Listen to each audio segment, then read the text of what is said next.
Hi everyone, welcome to our latest video. Really pleased to be able to show you in this late afternoon sunshine this absolutely gorgeous Suzuki GSX-R 1300 Hayabusa. And if you haven't heard of the word Hayabusa before, one can only assume that you're fairly new to motorcycling. Probably one of the most iconic motorcycle names in the modern era. This particular bike is a 2012 62 plate, so she's just approaching 6 years old, and she's covered just 6,200 miles.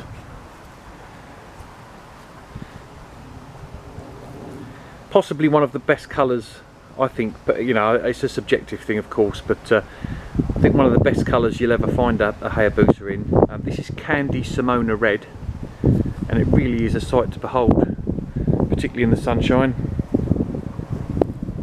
A really lovely deep metallic red. As I say, it certainly reflects the sunshine really well.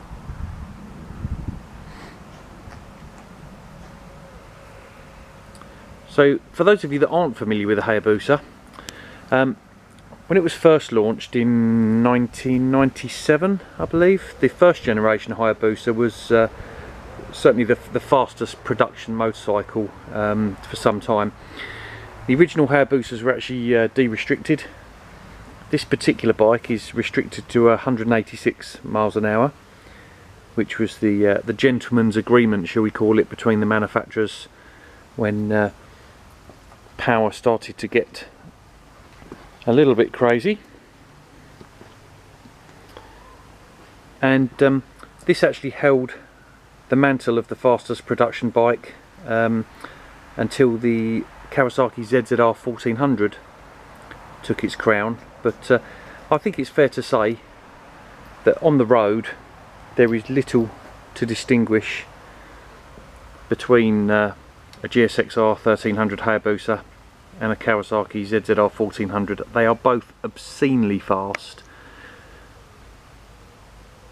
This particular bike, using its 1341cc inline 4, is claimed by Suzuki to develop 194 brake horsepower, but I think even more impressive is the absolutely whopping 115 pound-foot of torque. I would show you the engine, but of course the majority of it is covered by this sleek aerodynamic fairing.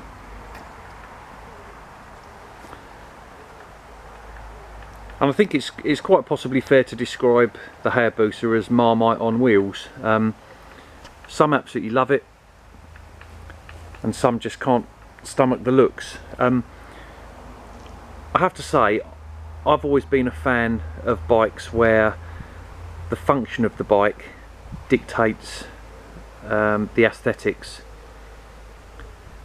And whilst these swooping wraparound fairings and the integrated indicators and this aerodynamic seat hump, and again the tail unit there with the integrated indicators, whilst that might not be everyone's cup of tea,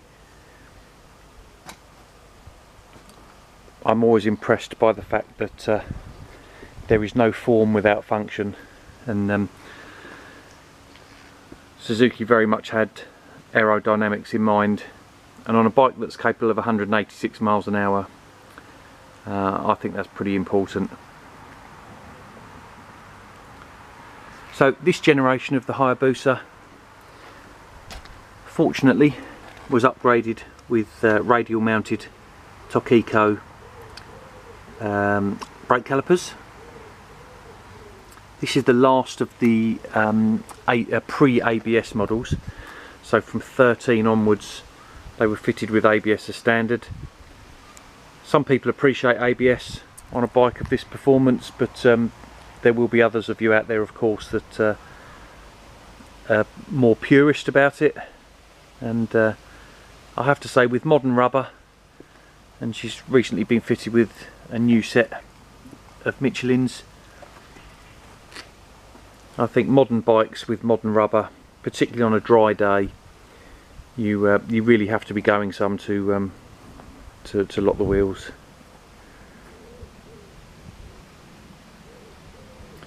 So you'll also see this bike is fitted with the Yoshimura tri-oval carbon exhausts, which are in lovely order, lovely condition.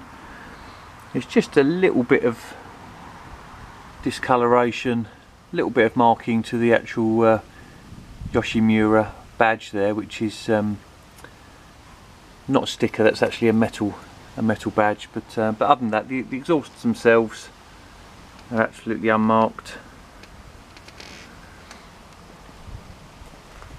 and they sound lovely as well, but just about right for the road. These are road legal.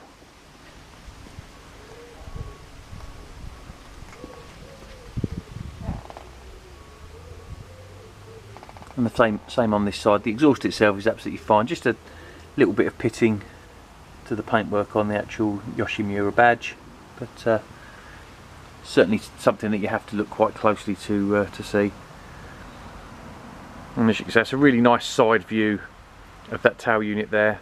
As I say, there'll be some of you right now that your stomachs will be turning because you just can't hack it, but and I understand that, but as I say, I personally like the design. I like the design because of what it's designed to achieve.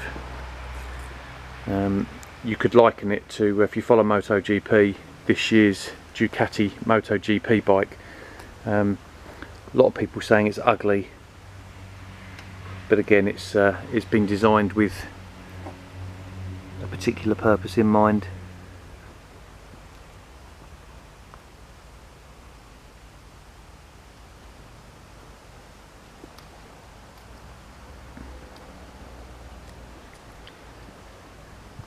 You'll also see this bike's fitted with Oxford heated grips, so a good bike to be riding all year round. And whilst it doesn't benefit from the latest TFT or digital LCD dashes, I can't fail to be impressed by the series of dials there on the Hayabusa. It's somewhat reminiscent of an older jet fighter cockpit. As you can see, we've got the fuel gauge on the far left, tacho, then we've got a centrally mounted LCD screen. You'll see it do its sweep there,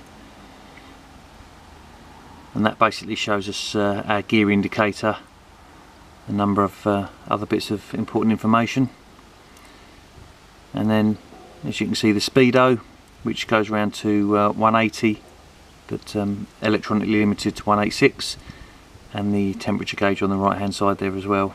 So we will start her up for you in a moment, but we'll just do some close-ups for you as well, particularly while the sun's shining on this paintwork.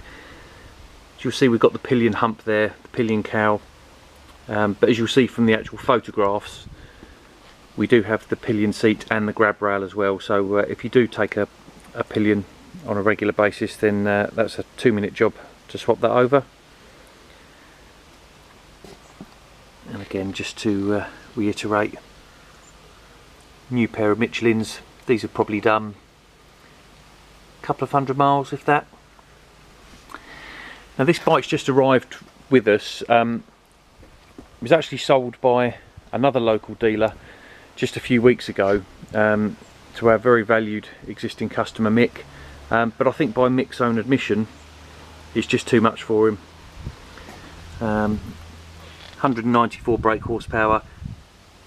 I would advise whoever comes to look at this bike, or indeed if you're looking at any other Hayabusa, is to ensure that you are going to do the sort of riding that justifies having a bike of this physical size and power.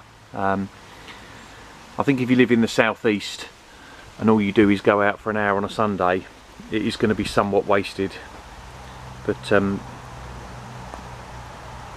if you have ambitions, or regularly pop over to the continent where you can really unleash a bike like this, then you'll struggle to have more fun on two wheels, I think. So again, just to do some close-ups, I think because of the slippery shape of this bike, it's very good at deflecting stone chips. So we've got really well protected and excellent quality fairings and nose cone. Even the front mudguard, which you'll see for aerodynamics comes right across the front of the tyre, is not peppered with stone chips as some bikes can do. But in the interests of integrity, and I don't know how well this will show up on the camera, but we do have a tiny little pin dent on the tank. We will endeavour to get that rectified, but again, it certainly doesn't detract from the overall look of the bike. You do have to look quite closely for it. And whilst we do search for perfection, from time to time we do have to make the odd allowance for a pre-owned bike. But she's a lovely machine, beautiful colour, and as I say, just 6,200 miles with a full service history. Currently 3 stamps in the book, and will be serviced by ourselves as well before sale.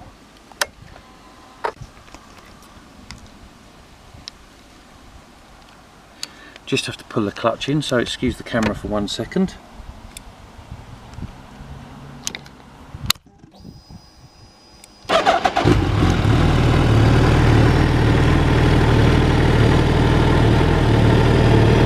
Fired into life, you can see that centre section there with the gear indicator and the odometer. The actual mileage is 6208. Not entirely sure how well represented these exhausts will be on the video soundtrack, but I'm sure you can hear that they give a nice boom. But certainly not excessive.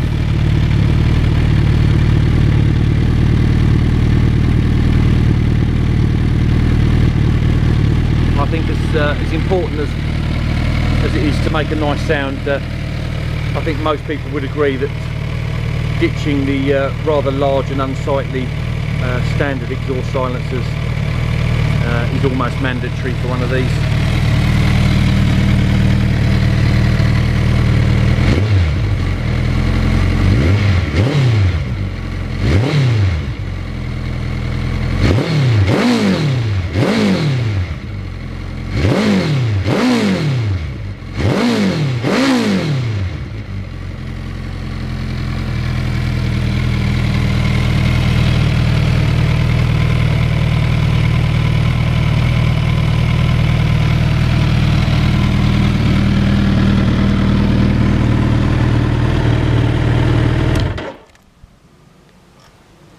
And there you have it. So just to summarise, this is our 2012 62 plate Suzuki GSXR 1300 Hayabusa with 6,200 miles, a full service history, new tyres within the last 200 miles or so, Oxford heated grips and Yoshimura tri-oval carbon exhausts. If you fancy scaring yourself on 186 miles an hour, 194 brake horsepower missile, this could be the bike for you, and she's available at 7495. I hope you enjoyed the video.